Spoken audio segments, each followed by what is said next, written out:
6.3 지방선거가 보름 앞으로 다가왔습니다. 주요 격전지의 표심이 요동치는 분위기인데요.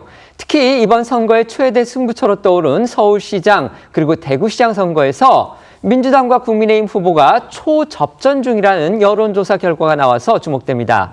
먼저 여론조사 내용부터 살펴보겠습니다. 네, 조선일보가 여론조사 기관 매트릭스에 의뢰 지난 16일과 17일 양일간 서울, 대구, 부산, 경남에서 각 지역별 유권자 800명을 대상으로 진행한 조사 결과인데요.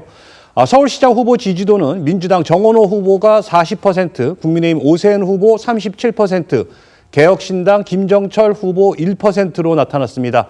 정 후보와 오 후보가 오차 범위 내에서 초접전을 벌이고 있다는 평가가 가능합니다. MBC 의뢰로 코리아 리서치가 지난 16일, 17일 실시한 여론조사에서도 이런 흐름은 이어졌습니다.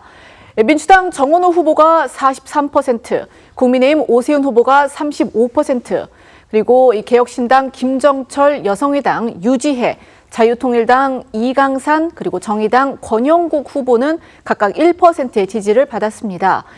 이번 조사에서 정원호 후보와 오세훈 후보가 8%포인트로 오차 범위 밖의 격차를 나타냈지만 같은 조사기관이 4주 전에 했던 직전 조사와 비교를 하면 그 격차가 절반으로 좁혀진 수치입니다. 또 다른 격전지인 대구에서도 여야 양당 후보가 접전을 벌이고 있는 것으로 조사가 됐는데요. 조선일보가 여론조사기관 매트릭스에 의뢰해 실시한 같은 조사에서 대구시장 후보 지지도를 물었더니 민주당 김부겸 후보가 40%, 국민의힘 추경호 후보가 38%로 오차 범위 내 초접전이었습니다. 격전지로 주목받고 있는 다른 지역들의 조사 결과도 살펴보겠습니다. 네, 같은 여론조사에서 부산시장 후보 지지도는 민주당 전재수 후보 44%, 국민의힘 박형준 후보 35%로 9%포인트 격차를 보여 오차 범위 밖에서 전 후보가 앞선 결과였고요. 경남지사 후보 지지도에서도 민주당 김경수 후보 44%, 국민의힘 박완수 후보 34%로 나타나 오차 범위 밖 격차를 보였습니다. 그리고 김관영 현 지사의 무소속 출마로 여권의 시선이 쏠려 있는 곳이죠. 바로 전북지사 선거인데요. 새전북신문 의뢰로 한길리서치가 지난 16일부터 17일 실시한 여론조사에서 무소속 김관영 후보가 42.1%, 민주당 이원택 후보가 40.5%의 지지도를 보였습니다. 그 외 양정무 국민의힘 후보는 4.9%, 무소속 김성수 후보는 2.7%, 진보당 백승지 후보는 2.4%로 나타났습니다. 지방선거 이제 보름 앞으로 다가왔습니다. 오늘자 조선일보에서 지금 격전지로 꼽히는 곳들의 여론조사 결과가 보도가 됐습니다. 눈길을 끄는 거는요, 이제 서울, 그다음에 대구 같은 경우에 여야, 그러니까 주요 정당의 후보들 간의 그 지지도 격차가 오차 범위 내에 말 그대로 초접전 양상을 지금 보이고 있다는 겁니다. 이 흐름 어떻게 평가하십니까?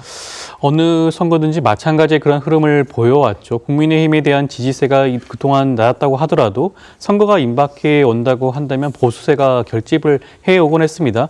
지난번 탄핵 정국에서 벌어졌던 지난 대선에서도 그러한 모습을 보여줬죠. 그렇기 때문에 지금 나와 있는 여론조사는 보수 진영에서 선거가 임박해 올수록 여러 가지 위기감을 느끼고 결집을 하는 효과가 아닌가라는 생각이 듭니다. 하지만 저는 국민의힘이 아마 오판을 하고 있는 게 아닌가 생각이 들어요. 국민의힘 입장에서는 지금까지 서울시장 선거라든가 부산시장 선거라든가 굉장히 계속적으로 반복적으로 네거티브 전략을 사용을 하고 있는 것으로 보여집니다.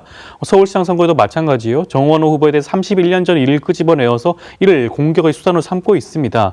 이런 네거티브 공세는 일정 부분 보수세를 결집하는 효과를 얻을 수는 있을지언정 중도층으로의 외연 확장에는 굉장히 한계, 제한이 있다는 생각이 들 수밖에 없어요.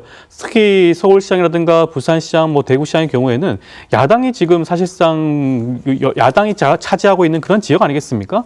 오세훈 시장의 후보의 경우에는 이미 시장 자리에 있음에도 불구하고 네거티브 공세밖에 못한다? 본인은 수성을 해야 되는 입장입니다. 본인이 서울시장으로서 어떠한 역할을 했는지에 대해서 구체적으로 소명만 한다고 한다면 많은 서울 시민들 그걸 납득하고 표를 줄 수가 있어요. 근데 그런 모습 전혀 보여주지 못하고 있습니다. 저는 아마 조만간 있을 다음 여론조사에서는 사실상 이번 그 GTX 삼성역 부실 시공 논란과 관련해서는 아마 서울 시민들이 과거에서 숱하게 했던 서울 시내에 있었던 여러 가지 안전 불감증 사고를 염두에 두고 이 부분에 대해서는 다시 한번 평가를 하는 그런 시간이 있지 않을까 싶습니다. 네. 저는 서울의 경우 이제 오세훈 후보가 저렇게 초접전을 벌이는 것은 조선일보 조사 보니까 정말로 의외의 결과거든요. 불과 2, 3주 전만 해도 뭐 오세훈 후보가 매우 불리하다 이런 여론이 많았는데 이것은 결국은 지금 이제 투표일을 앞두고 보수가 결집하는 이런 모습을 보이는 것이고요. 이런 추세로 가면 결국은 오 후보나 정훈 후보가 누가 많이 투표장에 지지자를 끌어낼 것이냐의 싸움이 될 것 같아요. 이런 싸움으로 가게 만든 것은 결국은 서울의 경우에는 정원호 후보가 너무 수세적으로 선거를 치렀다. 그동안 본인이 성동구청장을 지냈지만 실제로 검증다운 검증을 받아본 적이 없는 상황이고 그런 상황에서 지난번에 술 먹고 3년 전에 주폭을 하고 경찰관을 폭행하고 이런 것들 더구나 그게 5.18 문제였는 줄 알았는데 나중에 보니까 여종업원을 외박을 강요한 이런 것들로 지금 번지면서 나온 얘기고요. 의혹입니다. 네, 의혹이죠. 그 다음에 이제 또 하나는 공소 취소 문제의 그 특검 추진이 이재명 대통령에게 면죄부를 주게 한 이런 거다. 이런 몇 가지가 겹치면서 자연스럽게 이제 민심이 바뀌는 것 같고 이런 결과가 나오면요. 사실 유권자들이 굉장히 영향을 받습니다. 네. 그동안에 보수 서울 아마 지지자들이 이제 저 정도 되면 이제 우리가 나가면 이길 수 있겠다라고 생각하고 아마 투표장으로 나가는 그런 효과를 가져올 수 있는 그런 결과다 그렇게 봅니다. 네.